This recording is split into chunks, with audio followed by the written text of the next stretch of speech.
Hi there, everyone. Thank you for your patience, and I'm so sorry this video is delayed. We had some technical difficulties, but hopefully those are resolved now. And I want to welcome you to this month's program sponsored by the Garland County Historical Society. Today's program is The Life and Times of Sam Watt, and we have a special guest who will get a more formal introduction here shortly, who is Mike Pettey, the owner of Arkansas's oldest continuously operating bar, the Ohio Club, which our focus of today's program, Sam Watt, actually once owned. But first, I want to start by introducing Julie Nix, who is the current president of the Garland County Historical Society. And she is born and raised right here in Hot Springs. And she's had several careers in education, school librarianship, school administration, and association management. And she was actually the executive director of the American Association of School Librarians at one point. And she returned home here in Hot Springs in 2014, and she found another home at the Historical Society where she is the president. So I want to welcome you, Julie Nix, and thank you for being here. Thank you, everyone, for your patience. And if you have any questions or comments at any point during the program, don't hesitate to share those.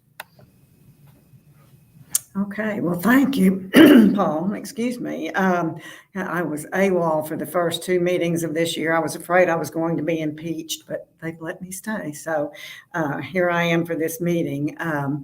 The minutes of the meeting that I missed have been sent out, and we had no response from any of our members. So they will be approved and sent back out to the membership. We also had an election of officers. We have two members who are currently on the board that have been reelected for a second term. Both valued members, Carol Minster Dyer, who has been very instrumental in our sustainability committee, and Wayne Threadgill, who has been instrumental in our technology committee. So we're thrilled to welcome them back for another term. I'm especially thrilled since it'll be during the second year of my presidency, and I depend on both of them. I also have a couple of announcements to make. On December the 9th and 10th, from 10 a.m. until 2 p.m., we're going to have our second outdoor holiday house sale. It was a wonderful event last year. We had to get stand in the parking lot and freeze for those hours, but lots of people came to see us and bought lots of things. So it was a lot of fun. Visited with a lot of old friends and new friends. We're excited that I'm going to hold it up here. We have our brand new long sleeve t-shirt with the artistry of Richard Stevens. It's for those of you that have lived here for a while, it's the old post office. And that's one of the items that we will have. We'll also have some caps and note cards and lots of GCHS books. And I almost forgot, we also have a poster with the same old post office that you see on the t-shirt. We are excited also to bring back our live Christmas dinner. Last year we did a project in place of the dinner, but this year we're going to have it face-to-face. It's going to be on December the 14th at Hot Springs Country Club. And those of you that are members will receive more information. We'll also have information on our website. If you are not a member, you are certainly welcome. And we hope you will become a member and join us for dinner, or not become a member and join us for dinner, because we're going to have a good time. So with that, I'm going to turn this over to Liz Robbins, who, as you all know, is our executive director, and she is going to introduce our speaker. Thank you. Thank you, Julie. Before I introduce Mike today, I'd like to invite you to our January program, which will be at noon on the third Tuesday in January. And our speaker will be Dr. Sam Taggart, who's written a wonderful new book called Arkansas's Country Doctors. I've heard him speak about the book. He tells terrific stories, and I think you'll enjoy this very much. But today, we have a speaker who is a huge friend of local history. Mike Pettey is the current owner of the Ohio Club, the Ohio Club Loft, and 2 retail stores in downtown Hot Springs. And he's well known for his enthusiasm for local history and his commitment to our community. His interest in history began with curiosity about his own genealogy, and his interest intensified over a decade ago when he bought the Ohio Club, an iconic Hot Springs landmark, and as Paul told you, the oldest continuously operating bar in Arkansas. He began a long journey of revealing the Ohio Club's history and its place in Hot Springs. We're delighted to welcome Mike here today.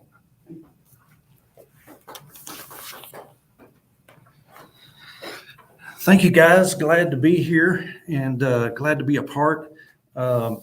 You can submit questions.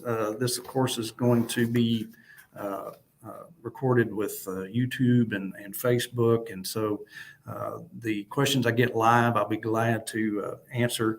But this has been a long journey for me. And when I bought the Ohio Club back a little over a decade ago, I knew that one of the owners was Sam Watt.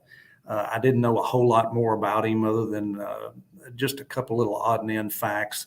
And him and his cousin, John Coffey Williams, and then Mr. Jacobs, they were all kind of partners in it. And so as the years went on, and so much, and I got to give a big thanks out to Mark Palmer. He has helped me so much in putting together the history because Sam Watt was his great grandfather. So, he has a personal knowledge of all this from talking to his mother and his relatives. And so he was instrumental in getting me a lot of this information, and I made him write it all down and give it to me. And so what I want to do is kind of take y'all through a little bit of the learning process for me, because this started for me, like I said, in 2010 when I bought the Ohio Club, and I'd heard about the Sam Watt, and down the road, halfway between the Ohio Club and Oaklawn, there's a Watt Street. Well, come to find out, that's the Watts that we're talking about. So first, I'm going to go over some of the written remarks I have here, and then we're going to kind of help fill in the blanks, because genealogy is awesome to know where you come from, but the thing that's so nice about technology today and a lot of the ancestry software and all is we're able to input videos and stories and pictures, and that's what really brings this alive. Today, we didn't have a whole lot of pictures to show you, which I we'll be glad to upload a lot more pictures to this after the fact. So we'll try our best to get pictures up here because there's some really interesting stuff out there. But the family moved here from Kentucky right after the Civil War, and the Watt family.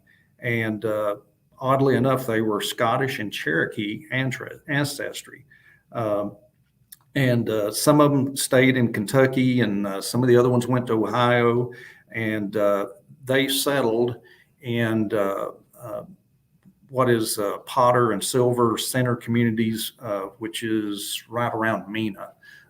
And that's where Sam Watt was born. Had several brothers and sisters, and Sam Watt himself was born in 1870. And there's actually, I think it may just be a road sign now, but it's called Board Camp, Arkansas, which is right there in the Mena area. And then they moved from there to Hot Springs in 1870.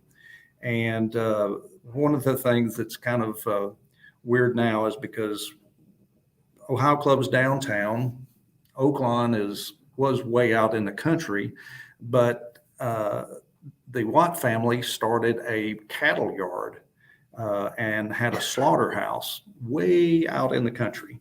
Well, way out in the country is halfway between here and Oaklawn.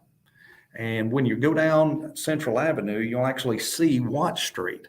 and that is where their cattle yard was. And to me, this is just one of the coolest things because, Watt Street ended up being a normal street like we see today with houses all up and down the road. But at one time, it was just a big cattle yard. So here you've got, we were a Wild West town. I mean, there wasn't a whole lot west of here, but so to have a cattle yard at Watt Street on Central Avenue, they had to get cattle there. So, there had to be cattle come in on trains. There had to be cattle drives. So, in a lot of ways, this was a Western town because we had cattle moving up and down the street, which, of course, this was way out in the country then, but now it's smack dab in the middle of town.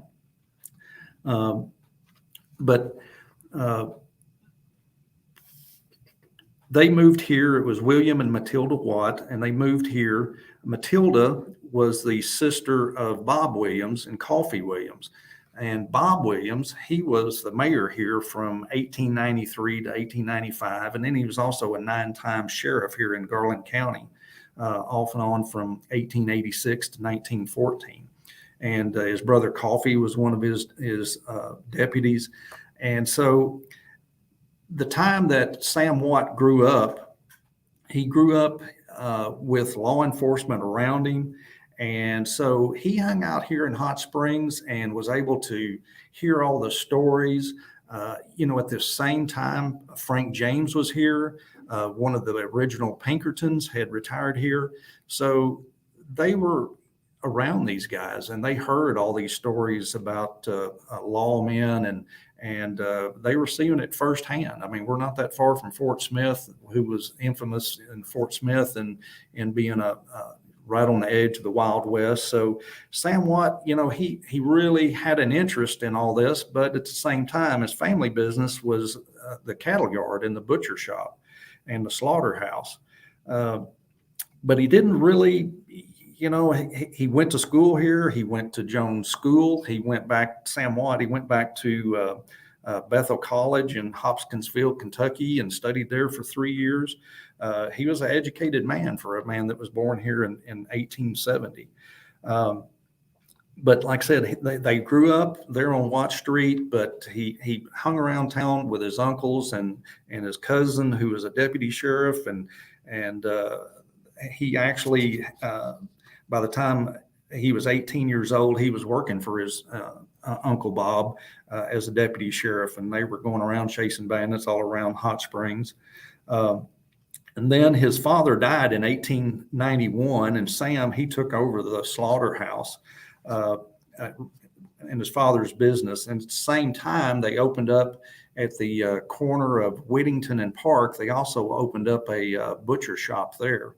And by this time, around 1890, here's a guy that's 20 years old, and there's a newspaper article where at his butcher shop one day, there was a pharmacist that had the building next door.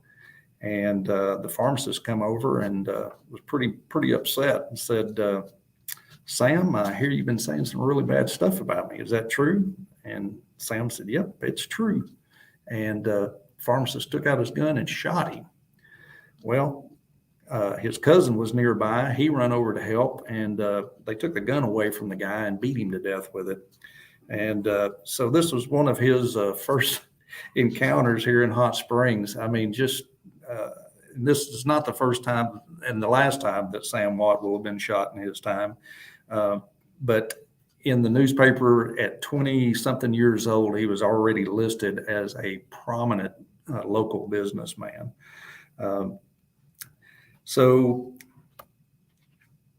in 1897, Sam Watt, he married Rosa Lee Montgomery, and they had a child, Henry Watt Clay. He was born in 1898. And we'll just go through a little bit of this genealogy part here. The next thing that was kind of came up in the Watt family was the big shootout here in 1899. I would really like for somebody to work with me, because there needs to be a screenplay written about the Watts and the Watt family and the Williams and all, because when we hear about Wild West, we hear about Wyatt Earp and the OK Corral, but the OK Corral has nothing against, the gunfight that went on here in 1899. It was the day before St. Patrick's Day, and it was a battle between the police department and the sheriff's department. And it was pretty much over who was going to control gambling.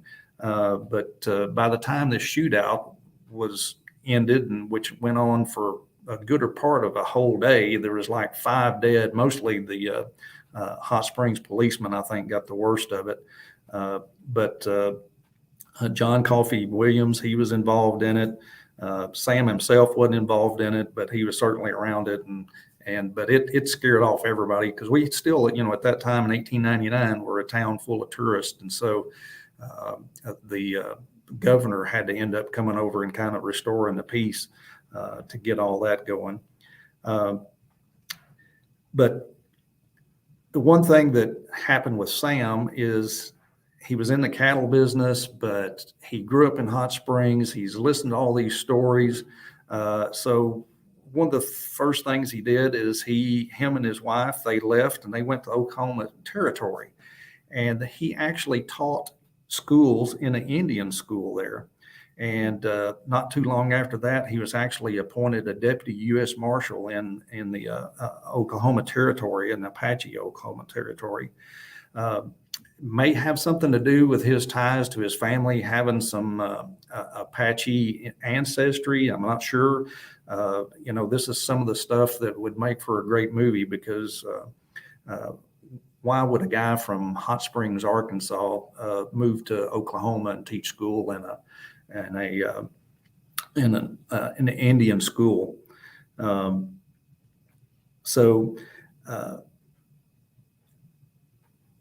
They lived there till 1904, and then they came back to Hot Springs. Well, by that time, Hot Springs was really bustling and hustling, and the gambling had really kicked off, and pretty much the gambling was anywhere and everywhere in Hot Springs. And so that's when that he became a part owner in the Ohio Club, when it opened in 1905. This, of course, was one of the leading resorts in the United States. And, people don't think about it now, but in 1905, 1900, in that time period, there was only 3 major resorts in the United States. It was Hot Springs, Saratoga Springs, and Colorado Springs. And so people came from far and wide, worldwide, to come here to bathe in the baths and get cured. Of course, they thought everything was cured back then by it. And so people came from far and wide, and I'm sure it helped countless millions that have been through here. Healed them might be a far stretch, but I know it did help a lot of people. But Sam Watt, in 1904, he decided to buy into the Ohio Club. And at the same time, the guys that had the Southern Club, which was the biggest club in Hot Springs, they decided to sell out and go to Oaklawn when it opened at that same time. So Sam Watt actually became a part owner in the Southern Club too. The Southern Club is well known. The Wax Museum is situated there now, but the building remains and has the same look that it had then. It's one of the coolest places. That's Arkansas's first escalator was put in there. So he also, being one of the head guys in town, he hung out with people that came in, notable people that came in with the opera house that was here. He was good friends with the man that owned the opera house. And so he became friends with a lot of those people.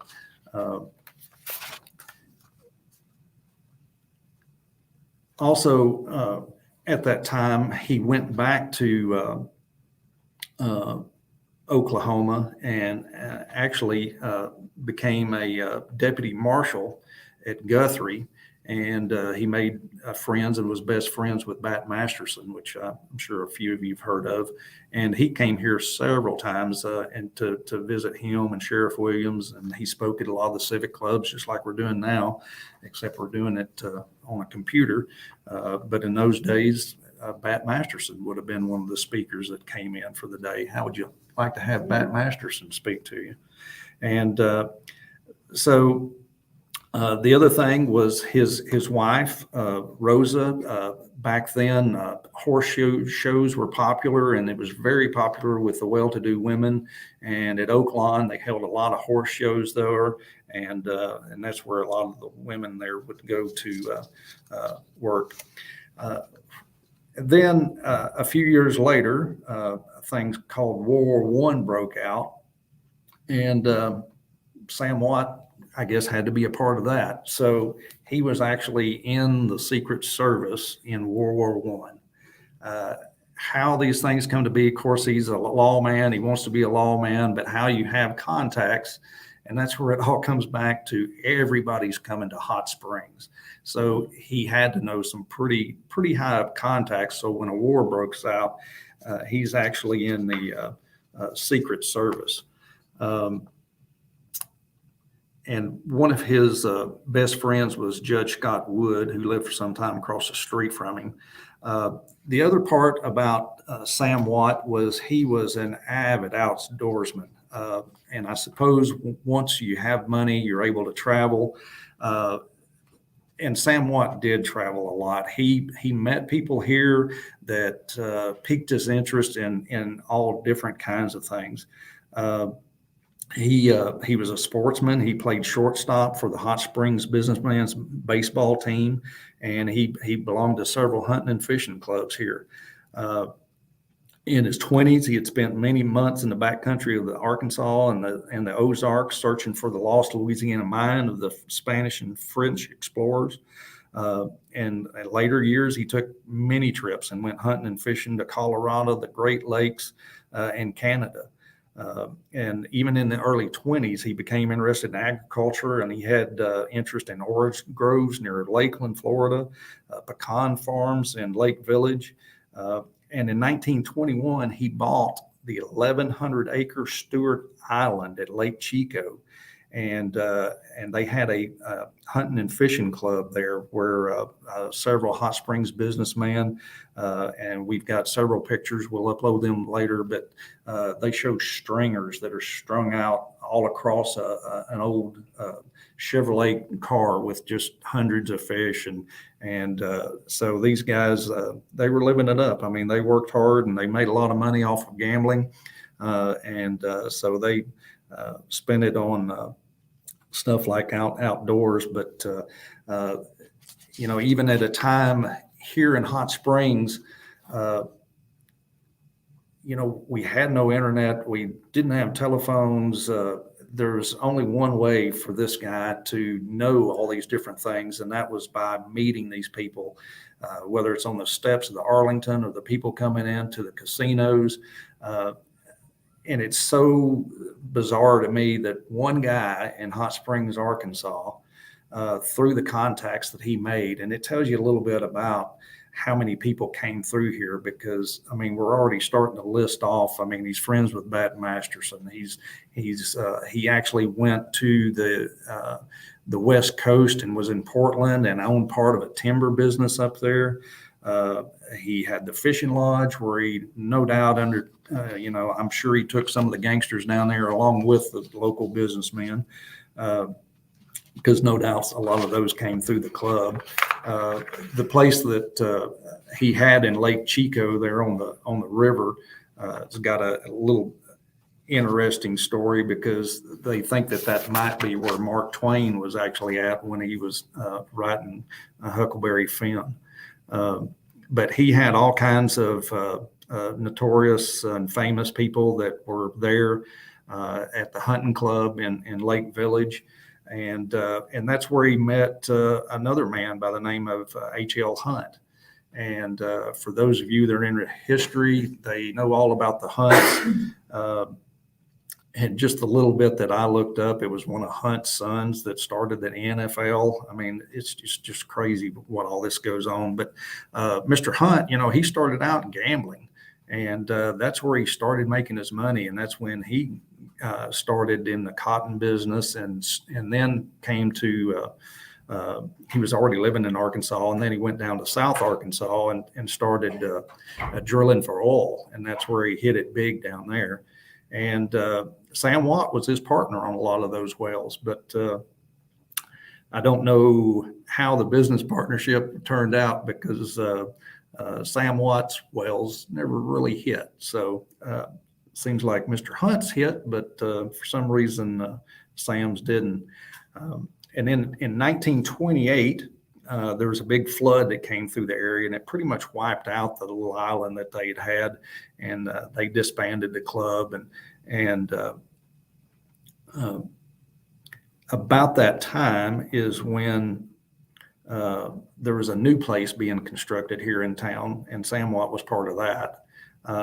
There was a little club out on the north side of town that was called the Chicago Inn, and they bought that, and we think that may be where the back bar came from that's in the Ohio Club now. It may, we were told it may have been in another club before it came to the Ohio Club. We know for sure it did come from Ohio Club, Ohio originally, and more than likely Cincinnati. But it may have been in another club, which would have been the Chicago Inn, which they tore down and built the Belvedere. And Sam Watt was right in the middle of that too, with Mr. Jacobs. And so, here's a guy that's got part of the Ohio Club, got part of the Southern Club. They had some ties to the White Front Club and the Tower Club, and so now even the Belvedere Club, and that was one of the biggest, nicest places here. And for those that live here in town, I want to direct you to some of the direct things that we can see that Sam Watt did. In 1910, and this is kind of ends up being a sad story, but in 1910, at the corner of Grand and Central, Sam Watt built a 3-story house right there. The sad part is they built it in 1910 and it burned in the big fire of 1913. Mr. Williams had a house on the opposite corner, which is over where the gas station is now. Sam Watt's house would have been where the Howard Johnson's was, that was recently cleared. It may have been just right there, kind of on the side street, not exactly on the corner. But there was two, they said, were pretty identical houses that were built catty corner to each other across the corner. And if you're going through that intersection today, now this is what it was told, and it makes sense. If you look over behind the gas station, you'll see a little building over there, and there's a really, really nice rock fenceway that goes around the property. And you'll notice that rock fenceway, it just kind of slopes off and kind of runs into the ground. And I was told at one time, and of course there was a lot of excavation done and probably dirt brought in for the gas station that's there on the corner now, but that used to go around that house that sat there on the corner and was about a block in size. So that wall that we only see a portion of now used to cover almost at least a half a block there that used to go around the mansion that used to sit there. But sadly, it burned in 1913. And that's when he went back and they built a house there on Watt Street, and then Watt Street was just developed as a normal neighborhood. But after the fire, one of the things that has lasted through the years, one of the things that was there on that corner was the Pioneer Tavern. And there's some postcards about it. There's some pictures of it, and it's literally a big cabin that was there. And it was started as a club, but for people more recent to Hot Springs, they'll understand when I tell that he actually took and he leased that to a guy named Coy Theobald, and that was the first Coy's that was there on the corner. And so, here's again another connection from Sam Watt that none of us knew about before. I mean, how can you tie a guy from the Ohio Club to Coy's Steakhouse? I mean, so it's just connection after connection after connection. He was also good friends through them. He became friends of Ham Moses and Harvey Couch with AP&L, the power company, and their lodge. And he was one of the ones that was there when Herbert Hoover came to town, and they played poker. And so, I mean, here's another guy he knows, Herbert Hoover. And in the 30s, even that late, he was still developing things, and he had a gold mine in California. It was a dry mine. It was one of the ones that they had the shaker and it shook the dust. It wasn't one of the water operated ones, but it never was that successful. So it was eventually shut down. But through him and his cousin, John Coffey Williams, who was one of the partners. John Coffey Williams committed suicide in 1913, but before that, he had actually gone to Mexico and had silver mines in Mexico, and even had some casinos down there, and was actually chased off by Pancho Villa and had to come back to Hot Springs. And he led another sad life. He was another one of those gunmen. He was in that gunfight in 1899, and he was pretty much an alcoholic, and it was kind of a sad story, but he ended up committing suicide in 1913. But Sam Watt, he remained active here all the way up until 1940. And let this be a lesson to everybody out there. Just don't ever quit work, because as soon as he quit work, 2 years later, he catches pneumonia and dies. And so we need to make sure that's a lesson for all of us. Let's just keep working, keep busy. But it's just fascinating to me, and we'll see if you've turned in any questions, and we'll try to follow up with any that we get after the fact. Do we have any questions so far? Well, it looks like all of our viewers are being pretty shy today. So if anyone wants to break the ice, please do. I see quite a few people watching between Facebook and YouTube. But do our Historical Society members have any questions? Well, this is not exactly related to Watt, but just thinking about owning the Ohio Club in 1905, and it was a bar and a gambling establishment. What kind of gaming was going on there? Awesome question.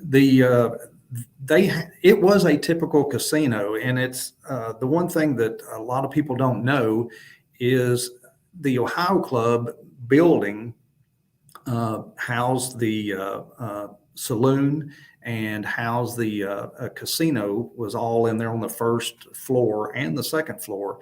But when the Ohio Club was built, they intentionally took the second floor of the building next door, and they added a matching bay window over there. And so the second floor was actually 6,000 square foot of casino space, as opposed to the 1,400 or 1,500 square foot of space up there now. So it was a big place, and they had slot machines. They did a little bit of everything. They had game tables. There's one game table that had a spinning wheel on it, and it was even featured in one of the gaming catalogs you could buy, and it actually shows the Ohio Club's actual game table in the catalog. So they did a little bit of everything in there. It's just kind of neat to me that it was an old-timey casino. They had entertainment there. Of course, in 1905, radio really wasn't even out yet. So they had live entertainers in there, starting back as late as one of the biggest first known was like Al Jolson performed there in 1915. And so it went from there, but it was just kind of crazy what all Sam Watt was into, and being a U.S. Marshal and a deputy marshal, and he spent time here chasing people around town here. And like I say, to have business interest in Florida in oranges, in pecans, in oil wells, in forestry, in timber business in Oregon. And I heard he had some interest in the racetrack in Saratoga Springs. This guy got around. And I mean, he traveled all over. I mean, he was a true sportsman. I mean, he hunted and fished in Colorado. And we're talking about, this is not some easy travel back then. I mean, we're talking about Model Ts and stuff. So, you know, it would take them longer to get, I mean, months to go places. So he spent a lot of time out of town. And he just, the cattle business and the butcher shop business just didn't agree with him. And so he found his home with the casinos and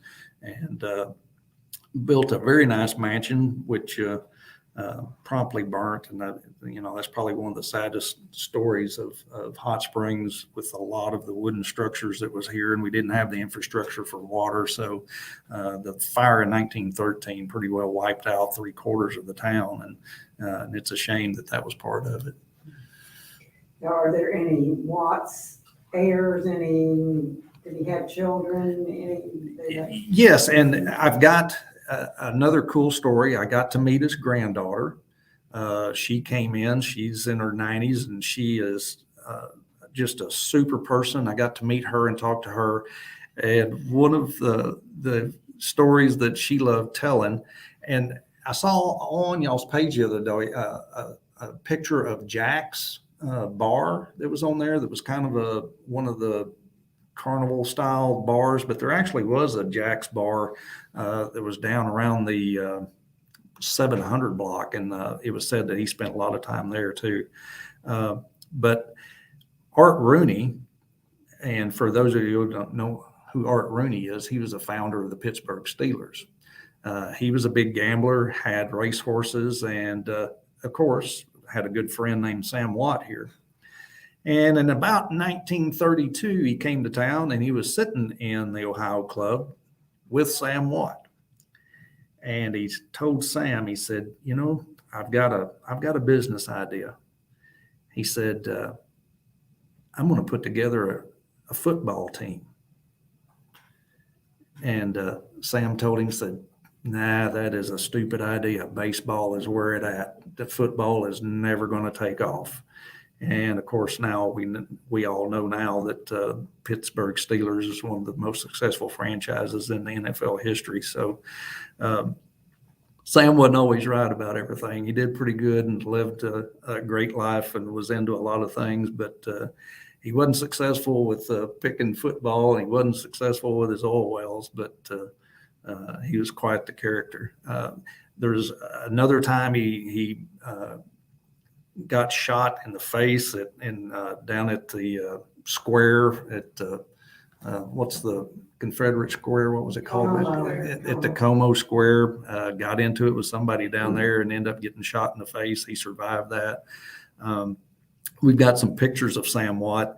Unlike the Western TV shows that we see every day where people are walking around with holsters and cowboy hats and all that, Sam Watt did actually walk around with pistols because it was a dangerous time to be around, because if somebody disagreed with you, they're going to come and talk to you about it.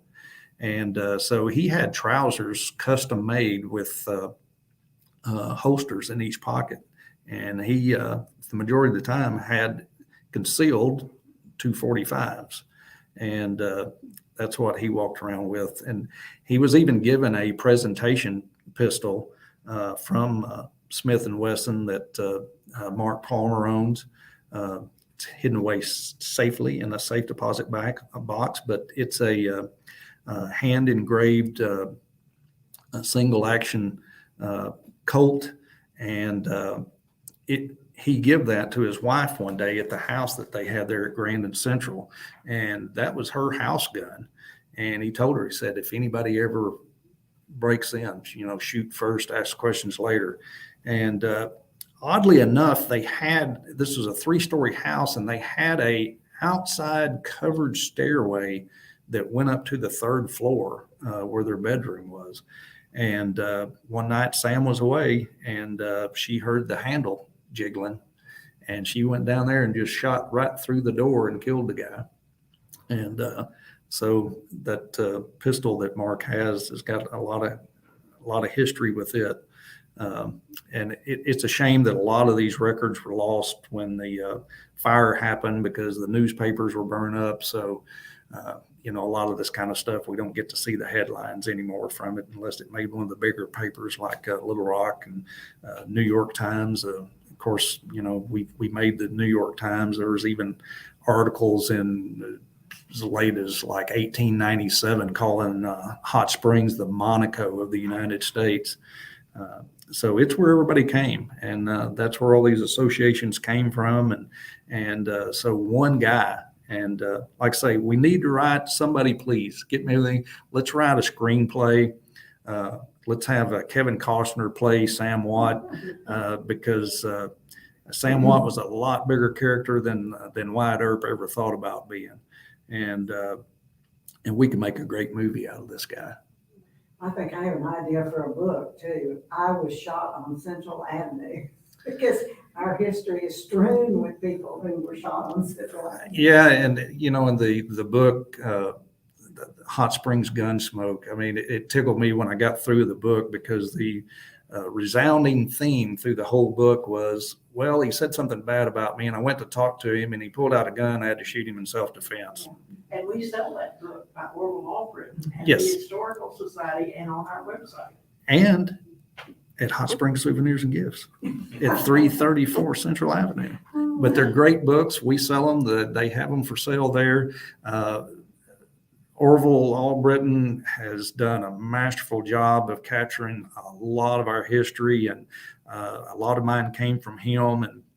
And so let's do it, guys. Let's put together something and let's write a book, and then we'll turn that into a movie, and we'll all get rich off of Sam Watt. And then you'll be able to check it out here at the library. Yeah.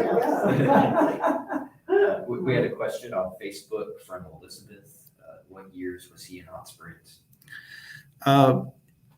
He was born in 1870 in Western Arkansas. So he came here when he was like 1 year old. And so he was here from 1870 till he died in like 1941.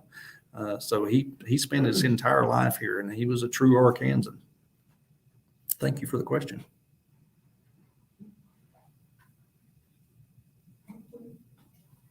Well, guys, that's going to wrap. I thank you so much for the Historical Society. I'm going to give them a copy of the notes from today.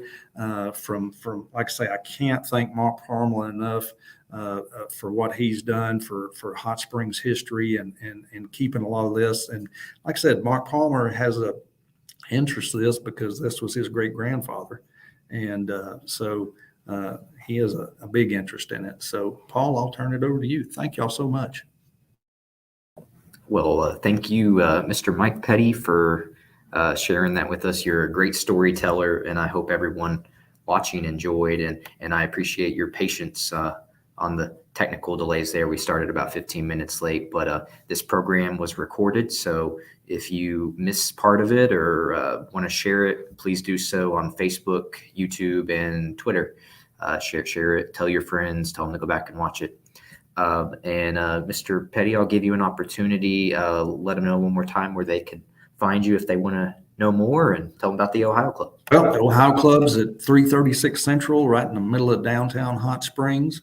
And like I said, we've got a souvenir shop next door that sells all these history books that we've been talking about. They're also available at the Historical Society. But come on down. We'll have a burger and a beer. All right. And do the Historical Society ladies have anything to say? Thank you. Absolutely.